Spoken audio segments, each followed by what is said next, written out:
Hello, I'm Philip Steele. The Ozark Hills and mountains that surround this spot are part of the oldest mountain range in America. Centered in northern Arkansas and southern Missouri and spreading out beyond in all directions, it is a land of great natural beauty and a land rich in history and tradition. I was born and raised in the Ozarks. For many years I've researched and written of its people and its ways. People and ways, like the home that was once warmed by this old fireplace, are fast becoming just a memory. In fact, much of the old Ozarks is already gone. Where the laughter of children once rang, there is only silence.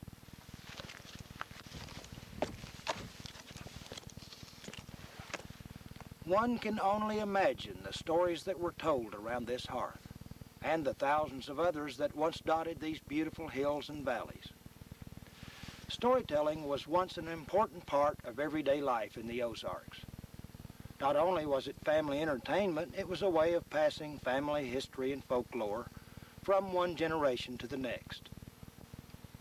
Years ago, those who lived in the Ozarks were far more superstitious than today. The stories they told were sometimes based on fact, other times pure imagination. The stories they told were often of ghosts and haunted places, lost treasure and lost love. I want to share with you some of those old stories. Come with me now as we travel these hills to explore and recreate what I believe are some of the best examples of the many tales and legends of the Ozarks. This remote cabin sits on Ghost Mountain, not far from Fayetteville, Arkansas. No one has lived here for years. Those who did never stayed long. The year was 1936. A family whose name has long been forgotten, a man, his wife, and small child lived here then. According to the story that has been passed down over the years, the husband had a real liking for whiskey. Frequently, he came home from town drunk.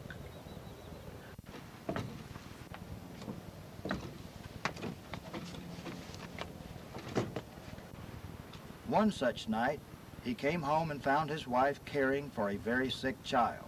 The child was in pain and continued crying late into the night.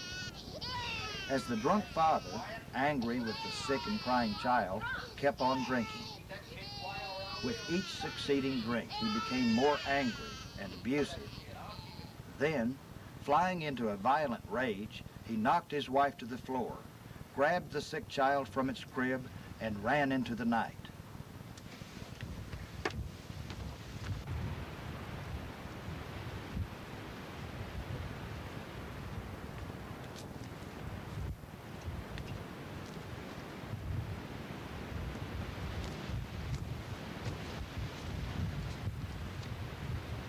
The man ran to this old well with his now hysterical wife in pursuit.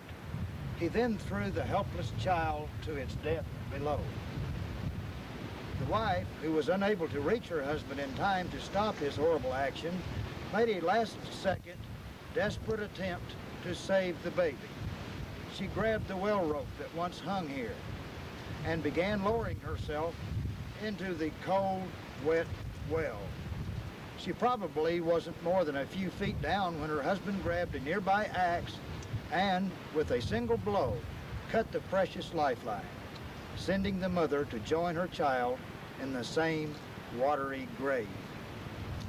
The next day, the husband was seen leaving town. He was never seen again. The bodies of the mother and baby were never recovered. For years, it has been told by folks here on Ghost Mountain that late at night, you can often hear chilling cries of a baby in distress, along with screams of its anguished mother.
This is the War Eagle River, a river that each year is enjoyed by hundreds of thousands of visitors from near and far.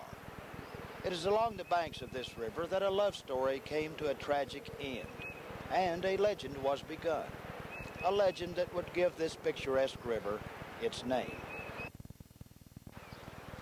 Except for the buildings and other structures put here by early white settlers and their descendants who homesteaded this river valley in northwest Arkansas, it looks much the way it did nearly 200 years ago.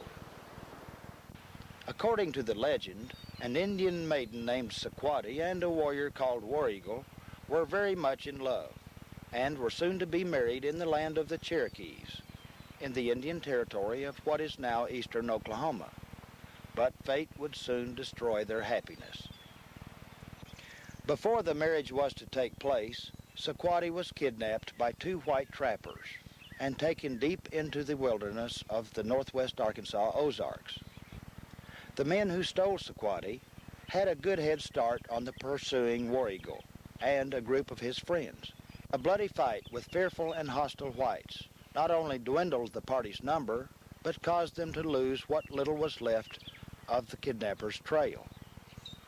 Soon after, those that remained with War Eagle gave up the ill-fated search to return to their homes and families. They were unable to persuade War Eagle to do the same. This son of a Cherokee chief was determined to find his love and continued to investigate one camp after another until one day he finally found the camp of the men who were holding Sequati.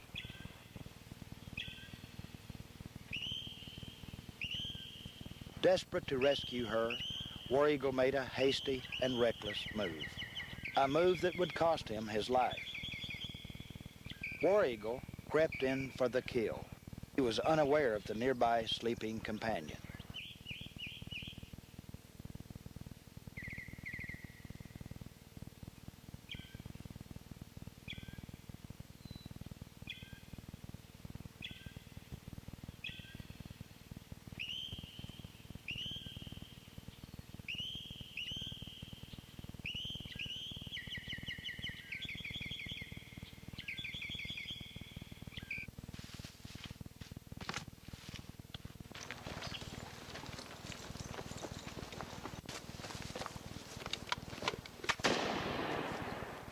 The shot struck War Eagle, and he died where he fell. The surviving trapper, fearing other Indians might be near, fled for his life.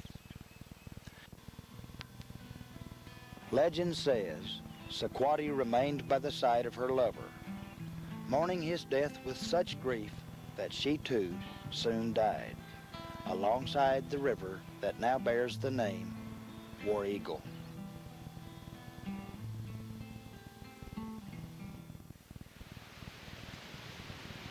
During the daylight hours, this country road near the small town of Hornet, Missouri, not far from Joplin, looks like any other country road.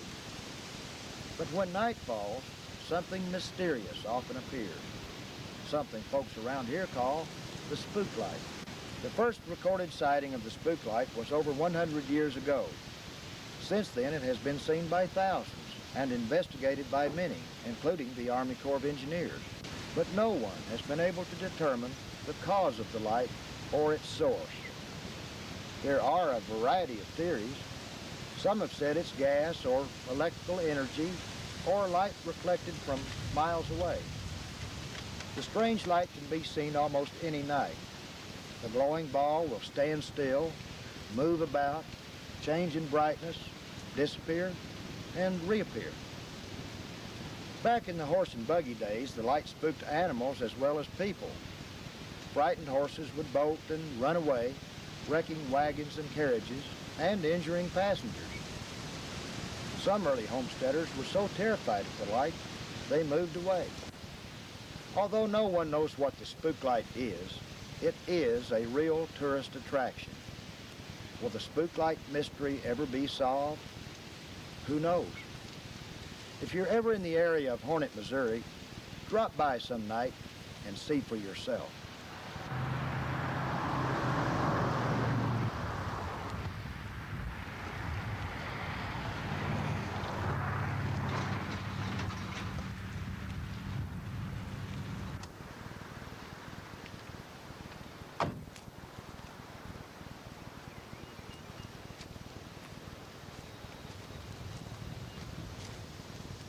State Highway 23 in northwest Arkansas is one of the most scenic highways in the United States.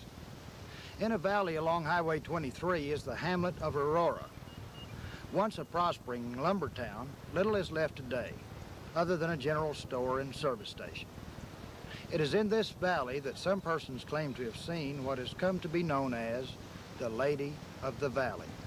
Well over 50 years ago, a man whose relatives and descendants still live around here was walking home along this road. It was evening, but darkness had not quite fallen. As he walked along, his attention was drawn to the nearby meadow. There, he noticed a mysterious lady, dressed in white lace and carrying a bouquet, slowly walking through the valley. Her beauty was almost hypnotic, causing him to stop and stare. As the man would say years later, it was the prettiest woman he had ever seen, or ever would see. Frightened at first by the mysterious lady in white, his fear was soon taken away by the woman's gentle appearance. He stood and watched her for some time, until she seemed to fade away. When the man got home, he said nothing of the strange lady. He could hardly believe what he had seen himself, and figured no one else would either.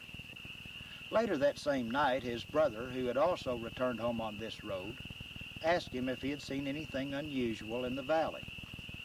That's when the first brother told of the encounter with the Lady of the Valley. The older brother then also told of seeing the lady in white. On many a following evening, the brothers looked for the Lady of the Valley, but she was never seen again, at least not by the brothers. Other folks, though, say they have seen her. It is said the Lady of the Valley is the ghost of a young lady who died on her wedding night. According to the story that is told, the Lady of the Valley rises from a nearby graveyard and walks the meadow when the moon is full.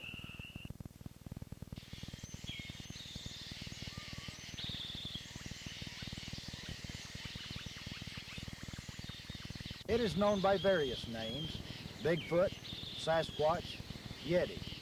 Such creatures have been seen in many parts of the world, in the Pacific Northwest and even in southwest Arkansas. A Bigfoot kind of creature has also been seen in the Ozarks, but the Ozark Bigfoot is different. It is white and albino. One evening in 1966, two men were headed for a place called Peter Bottom, not far from the hamlet of War Eagle in northwest Arkansas. As they entered Peter Bottom, some distance ahead, a white clump of fur caught their eye. Thinking little of it, they kept walking until the fur stood up. That's when the men turned and ran in fear. They spent little time in putting distance between themselves and Peter Bottom. Fear may have made the men misjudge or exaggerate, but they later described the creature as being 7 or 8 feet tall. They also reported the thing's features, its body and face, looked more human than ape, and it had an odor like old coffee grounds. Word of the weird encounter prompted several parties to search Peter Bottom, but the creature was never seen again.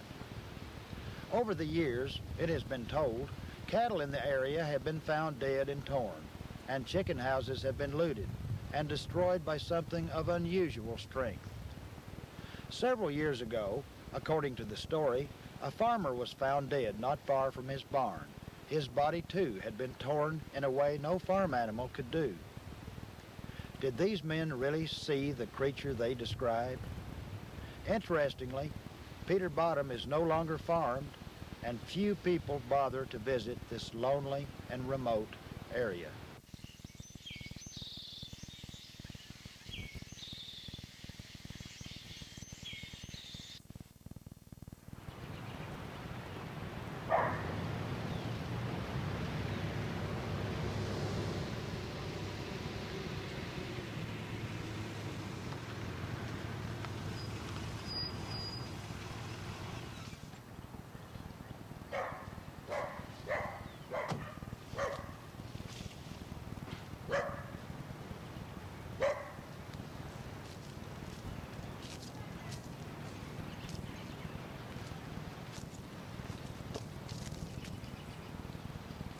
During the late part of the last century, Judge David Walker of Fayetteville, Arkansas, was a leading political figure in the state.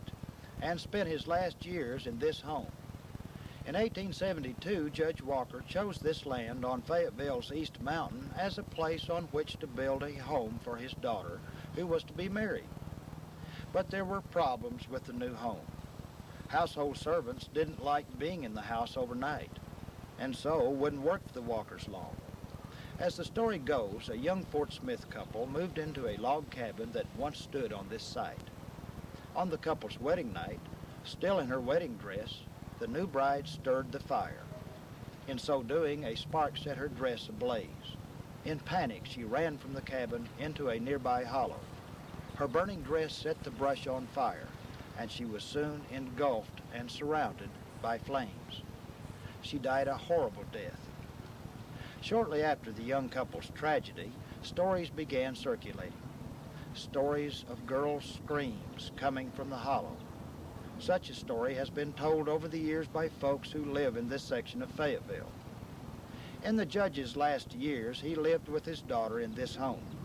Shortly after his death, several household employees told of seeing Walker's ghost coming down the stairs, and word went out that the Walker home, like the hollow, was also haunted.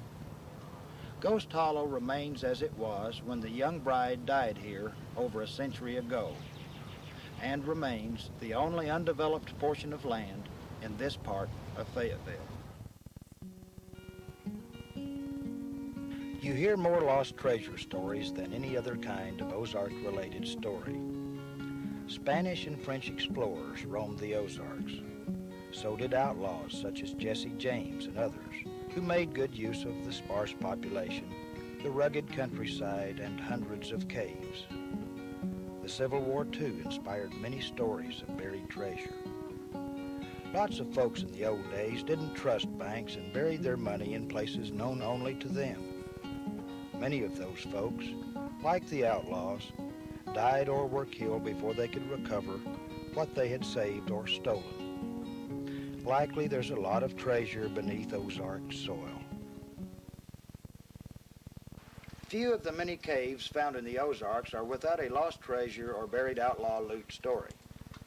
Deep within this cave along the shore of Beaver Lake in northwest Arkansas, according to stories passed down over the years, is hidden several wagon loads of silver bars.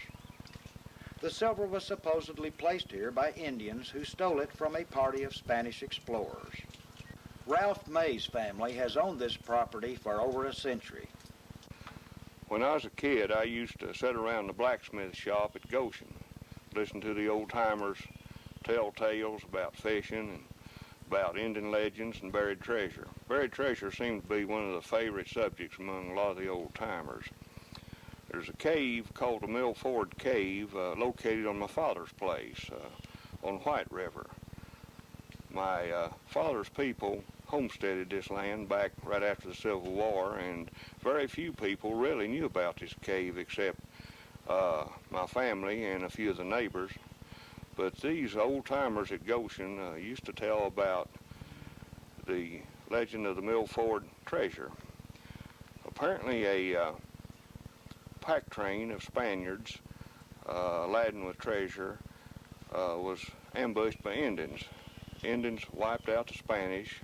They took this treasure, which consisted of silver ingots, and they hid it in this Mill Ford cave.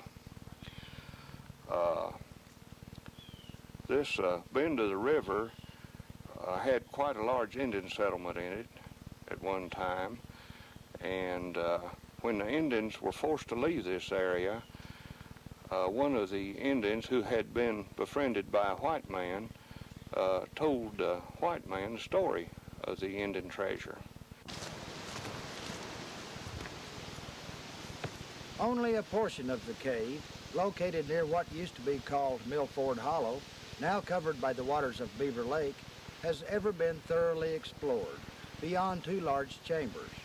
A passage leading from those chambers, far back into the earth, is very small and would be extremely difficult to enlarge, as well as costly. Does Mays believe the cave below really holds a fortune in lost treasure? Well, really, that's hard to say. My feelings are there might be. Ever since I was a little boy, people have came and got permission from my father to search for this treasure. So far, to the best of my knowledge, no one has ever found it. But in answer to your question, back when my father was in high school, there was a couple of fishermen walking across his farm near the cave down to the river, and they found 2 silver ingots.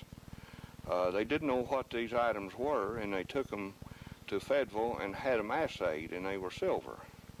So I would say this lends some credence to the story of the legend of the treasure in the Milford Cave. Over the years, various efforts have been made by treasure hunters to intercept the passageway or other unknown chambers by drilling from here above. All attempts have been fruitless.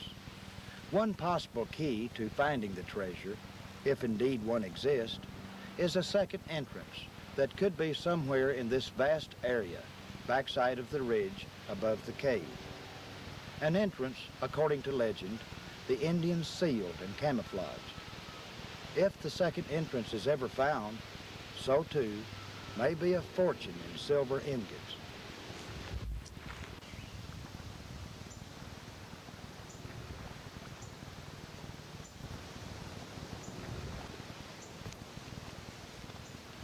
Dreams of wealth made stories of lost treasure very popular throughout the early days of an economically deprived Ozark society. One of the more popular such treasure tales is that of the Yoakum dollar of southwestern Missouri. The story that has been handed down over the generations tells of a Spanish exploration party traveling through the Ozarks with a mule train heavily laden with silver. The Spaniards were attacked by a party of Delaware Indians. The Spaniards were all killed and their silver was hidden in a cave, the location of which was known only to the Indians. Such a theme is found in many Ozark tales and is the basis of many lost treasure stories. In this story, a family by the name of Yoakum, among the earliest white settlers in the region, earned the respect and trust of the Indians and soon became close friends. That is why when the Indians were forced westward by the U.S. government when Missouri became a state in 1821, that the Indians revealed the location of the silver cave to the Yoakums. With a handy supply of silver at their disposal, the Yoakums hit on an idea of minting their own money, a high grade of silver content coin that would soon become known as the Yoakum dollar. It was an idea which, in time, would bring the Yoakums much unwanted attention. J.R. Blanc of Galena, Missouri, possesses one of these coins and has followed the Yoakum dollar story for years. Well, the Yoakum silver dollar, the most important thing of it, it was used as a medium of exchange in the Ozark Mountain territories because there was no federal currency here, only Spanish doubloons or French francs. You have to understand this was very recent, right after the Spanish-American War. Therefore, you could walk up in certain places with a Spanish doubloon, get your head blowed off. So, the Yoakum silver dollar was recognized not by the government, mind you, but by the population of the Ozark Mountains and the Missouri territories. That covered a lot of area. It was recognized as a hard currency, known as the medium of exchange here in this country, because of the paper money that was flooding into the gateway state. That is the very significant part of it. It was the medium of exchange that was recognized by the population. After some 13 years of circulation, the Yoakum dollar finally caught the eye of federal agents in Washington, when some area homesteaders paid their filing fees with it. Government agents soon came into these hills, confiscating all the coins they could find. But they never found the Yoakum's silver cave. Forced to move west or go to prison, the Yoakums moved on, never to return or reveal the location of the silver cave. To this day, the location of the cave remains a mystery. But Blanc claims to have found the original dies from which the Yoakum dollars were cast. Well, I've had people look at me awful strange telling how I found these dies. On March the 11th of 1983, I had a dream. I dreamed about a long time ago in the past. There was a rider on a horse. He was coming over a hillside and riding hard. Could tell he had been riding hard for quite a while in the dream because his horse was all lathered and white with sweat. When he got up to the edge of the hill to where the hill just crested and broke over, he pulled up his horse real hard. The horse almost sat down. He jumped off his horse with a shovel and walked over a few feet from the horse and stomped the shovel in the ground, dug himself a hole. Went back over to his horse, and now this is in the dream, got something out of his saddlebag, what was so big here, you know. Went back over to the hole, and he put it in the hole, and he kicked the dirt in on it and stomped on the dirt. He jumped back on his horse and rode out the same way he rode in. And as he rode over the crest of the hill, I woke up out of a dead sleep. I got up out of my bed, put on my clothes, and went for a drive. Walked around for about 2 hours or so, and the more I walked, the stronger my feelings got of I should stop. So I took my shovel and I stopped and I dug a hole. And this place is in central Stone County here.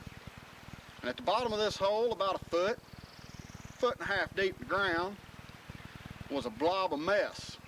Well, I picked it up, I broke it open, and this is what was in it. The dies, the Oakham silver dollar. Although the silver cave itself remains lost, in a different but very real sense, it has been found. The Ozarks story or legend, depending on how you choose to view it, has contributed greatly to the Ozarks tourist industry of southwestern Missouri. Certainly the value of the tourist dollar to this part of the Ozarks is far more valuable than the lost Oakham Silver Cave. The Ozarks did not go untouched by the Civil War. Both Confederate and Union troops were in force here and fought at least 3 important battles in the Ozarks. As in other parts of the South, the war spawned many tales of lost treasure of one kind or another. A fortune in Civil War relics is supposed to be buried here in Cross Hollows, Arkansas, not far from where the Battle of Pea Ridge was fought. Little, if any, visual evidence is left of a large Confederate camp that once occupied this valley in 1861. Buildings stretched for a mile down the valley. Anticipating an attack by strong Union forces out of Missouri, the commander of the Confederates, realizing he must retreat, ordered the burial of a large supply of equipment that could not be quickly moved. A huge hole was dug somewhere in the valley in which was placed arms, ammunition, and even a cannon. Every building was burned and the rebels fell back. The town of Cross Hollows prospered after the war until a railroad line was built 5 miles to the west, turning Cross Hollows into little more than a ghost town. Now, other than this historical marker, little evidence of the past remains, and the silence of this valley is broken only by an occasional treasure hunter in search of the lost Confederate treasure. Another Civil War lost treasure story centered in northwest Arkansas is similar to dozens of treasure stories that have been handed down over the generations. The important Battle of Prairie Grove was fought in 1862. During the battle that took place here, a federal payroll officer and 2 guards were bringing gold coins into camp from the south. As they approached, they heard sounds of a raging battle. Fearing the gold might be taken in the battle, the party turned and rode to a nearby mountain. There, the payroll was buried. The 3 soldiers then joined their regiment on the battlefield. All 3 men were mortally wounded in the battle. As the last man lay dying, he told another soldier where the gold had been hidden. After the battle, a party was sent out to recover the lost payroll, but it was never found. The gold coins still wait to be discovered.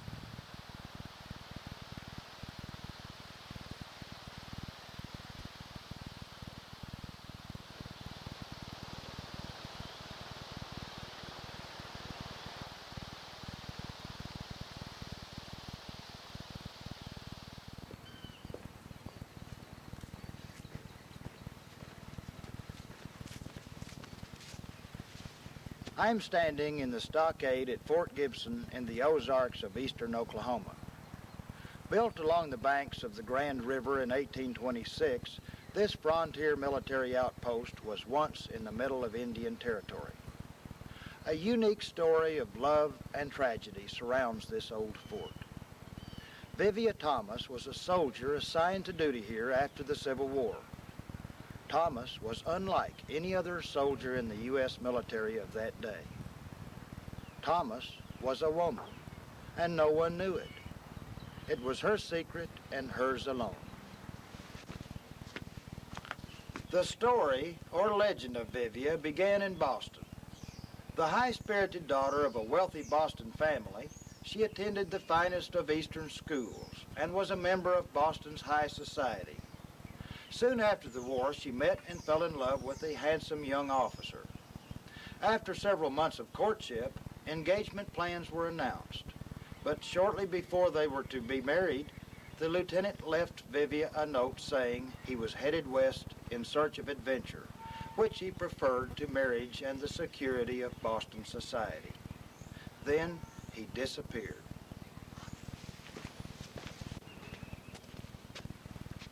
Devastated, angry, and embarrassed, the high-spirited Vivia left home in search of her lover. Somehow she learned the lieutenant was stationed here at Fort Gibson. Cutting her hair short and disguising herself as a man, she came to the fort and enlisted. During the months that followed, she somehow managed to keep her secret. Burning with hatred, undetected, she kept an eye on her former lover, who was now courting an Indian girl who lived near the fort. On several occasions, she followed him, her bitterness growing each day. One late, cold December afternoon in 1869, as the lieutenant was riding back to the fort after a visit to his lover, Vivia shot and killed the soldier from ambush. An investigation concluded that the soldier had been killed by unknown Indians resentful of his courtship of an Indian woman. At first, Vivia was relieved and happy with the revenge she had sought for so many months. But grief and remorse soon overcame her. She had murdered the only man she ever loved. She began leaving her quarters at night, visiting the lieutenant's grave, where she cried for hours and prayed for forgiveness. Shortly before her death, she told her story to a priest. Weakened by pneumonia from long nights of exposure while visiting the grave, she went to her lover's grave one last time. A fierce snowstorm was blowing on the morning of January 8, 1870. That's when Vivia Thomas was found dead, frozen to death across the grave of the man she had killed.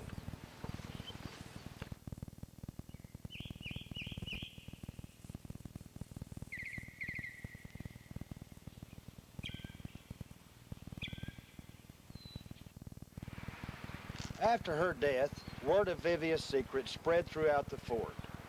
Touched by the story of this tough young lady from Boston, the commanding officer of Fort Gibson ordered her burial here in the Circle of Honor in what is now Fort Gibson National Cemetery in Fort Gibson, Oklahoma.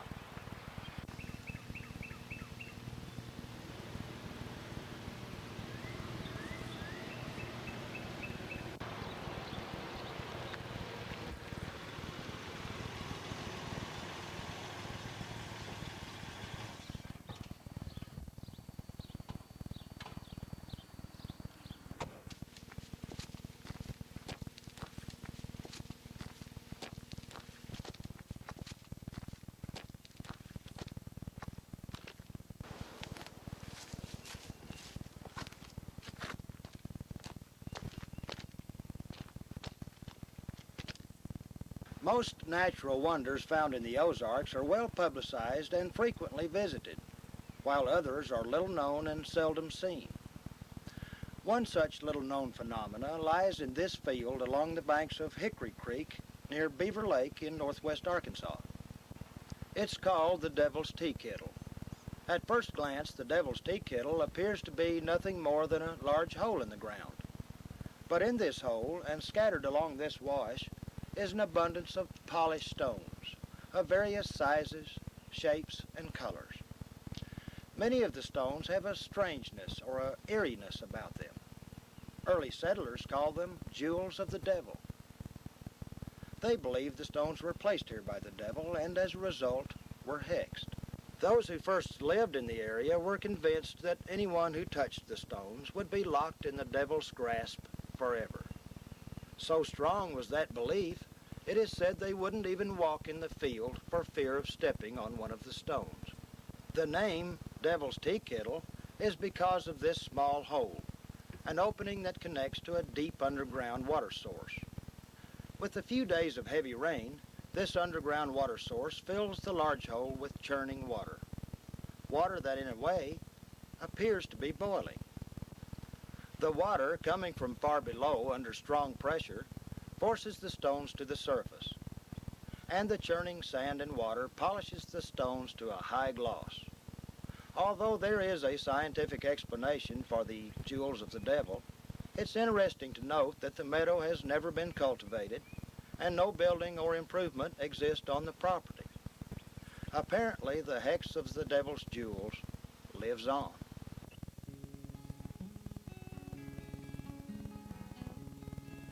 Nestled among the rolling hills of the Ozarks of northwest Arkansas is one of the most enchanting communities found anywhere, and one of the most visited locations in Arkansas, Eureka Springs.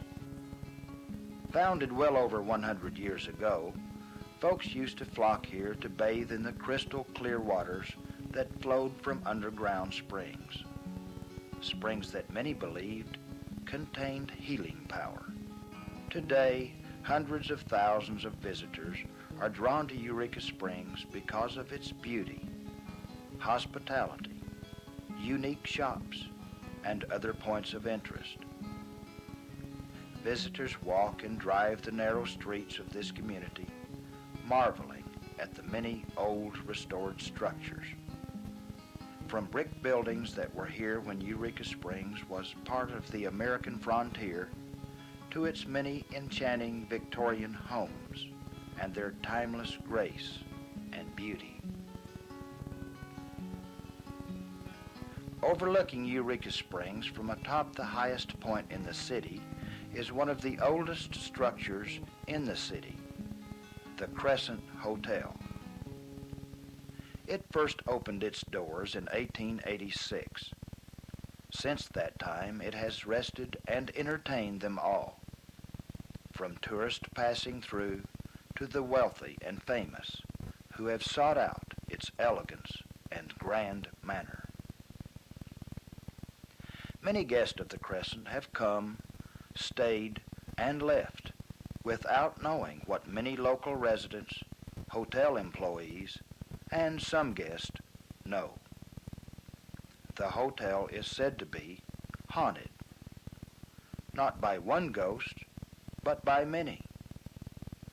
If so, the Crescent Hotel is one of the most haunted places in all of the Ozarks. Since its completion over 100 years ago, the Crescent has been a hotel, a women's college, and a hospital. One of those who has witnessed firsthand some of the mysterious and ghostly occurrences at the hotel is Lynn Worley, a former hotel employee. Myself and a desk clerk were working up here, and it's middle of summer. And we had an old switchboard at that time. It's one of those old type that you plug in, and you come on and say, "May I help you?" and things like that. Well, we never opened the Crescent Springs up at all, except for wedding receptions. Well, it was closed, and about 2 or 3 times there, we kept getting a call up from the Crescent Springs, and we'd answer, and somebody had taken that telephone off the hook, but you couldn't hear it. There was nobody answering. Well, I said, well, I'll go down there and check it out and see if there's not some kid down there playing a prank on us. So I went down there and opened the door up. As soon as I opened the door up, I got the biggest chill bumps over me because I knew there was somebody in there. I mean, it's so dark and so cold down there. I went back there. I took the phone off the hook, called the front desk, and I said, there's nothing down here. I said, this phone's on the hook. I said, but I'm getting out of here. And so I put it on the hook, went and then ran out of there, locked the door, and came back upstairs. 5 minutes later, is doing it again. I mean, we had 2 or 3 people plug into there and say, you know, front desk, can I help you? And that phone was off the hook. But, you know, there was nobody there. But I don't know. It's pretty strange. It's pretty spooky. The hotel is also said to be home to a phantom nurse. On numerous occasions over the years, guests have inquired about a nurse seen walking the hallways, pushing a hospital cart. The story reported is always the same. The nurse silently moves by, turns a corner, and vanishes. Another ghost that is said to be roaming the halls of the Crescent appears to be that of a young college girl from years back, when the structure housed a women's educational facility. As with the phantom nurse, no one knows the supposed identity of the girl. However, it is said she is the ghost of a student who committed suicide years ago by jumping from the top balcony of the hotel. This room, room 218, has come to be known as the ghost room. Lynn Worley says room 218 is a popular room for ghost and guest. The ghost is supposed to haunt room 218, and you know, that's probably the most. Anybody that checks in here, that's the room that's the first thing they ask you is, you know, where's room 218? What's 218 got to do with this place? And you know, we want to stay in room 218, most popular room here. But you know, there's been a lot of stories about that. You know, people in their rooms seeing something go by, something in their room, and things like that. So it's a pretty popular room. One time I checked a lady and her husband into room 424 up here, and it must have been about 2-3 o'clock that morning. They got up and came downstairs and wanted to check out, and so I took their luggage out for them.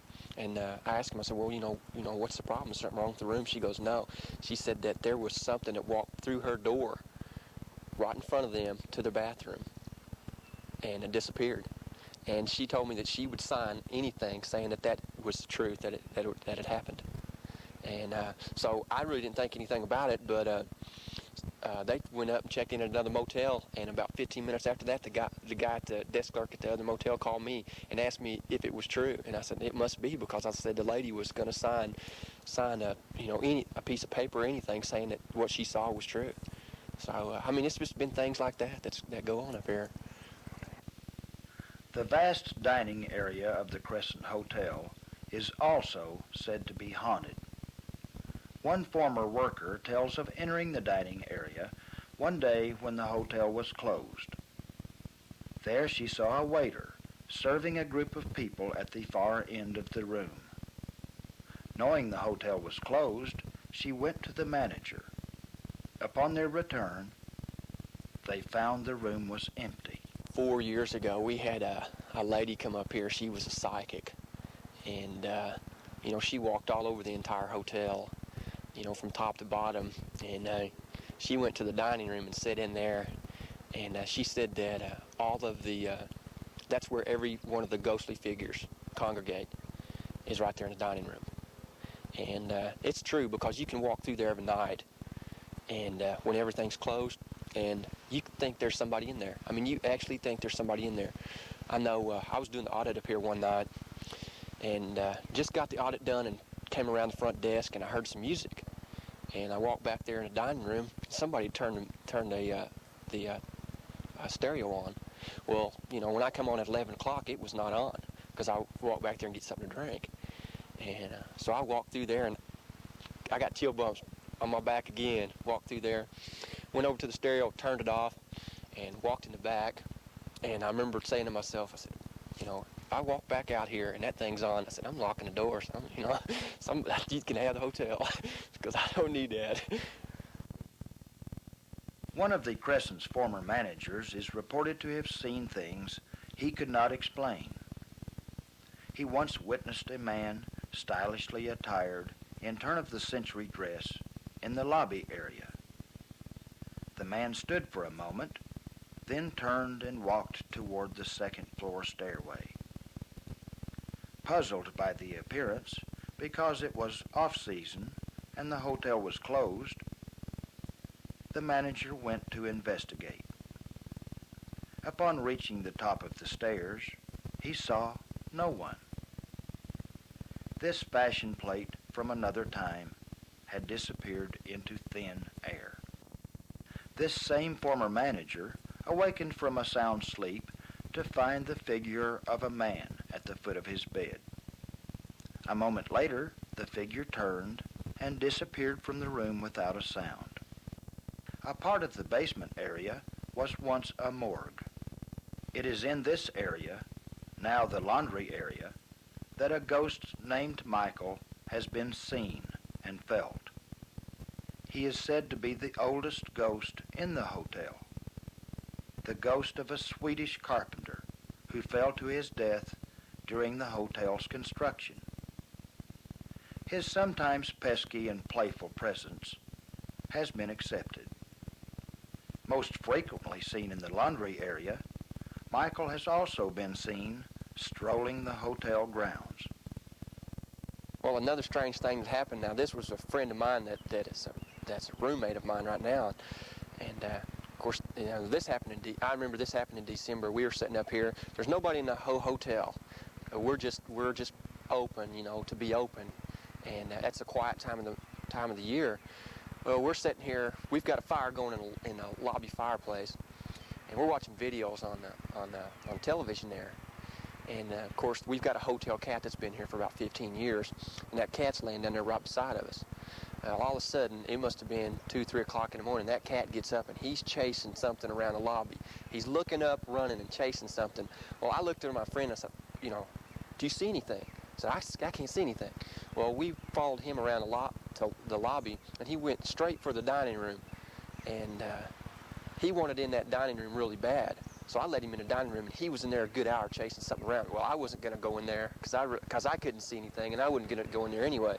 Well, about an hour later, he comes back out, and he just comes out, acts like there's nothing wrong, lays back down there. And of course, me and my friend are sitting there going, well, you know, I don't know what's going on around here. Well, it must have been about 5 o'clock in the morning. He got up and did that again, only this time he runs to the elevator, turns right around and runs to the front door. He's chasing something in the air, because he's looking up in the air, and we let him outside, and he takes off. You know, to this day, I don't know what he's chasing, but it's the strangest thing. It's one of the strangest things I've ever seen up here. Fortunately, all of the ghosts that are said to haunt this grand lady of the Ozarks are the friendly and harmless kind. So if you ever stay at the Crescent, be sure to request room 218.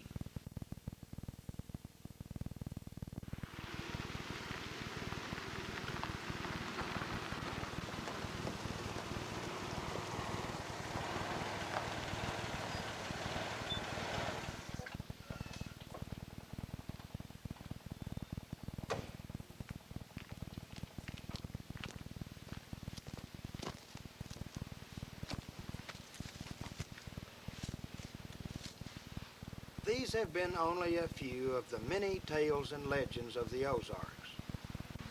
Storytelling, like so many other segments of our American heritage, is rapidly disappearing from our society. Even the most common folk tales may soon be forgotten. Whether you've never before had the pleasure of roaming the beautiful Ozarks, it's your first visit, a return visit, or you've lived in these parts all your life, I hope our journey will inspire you to, in some way, help preserve what remains of our Ozark heritage.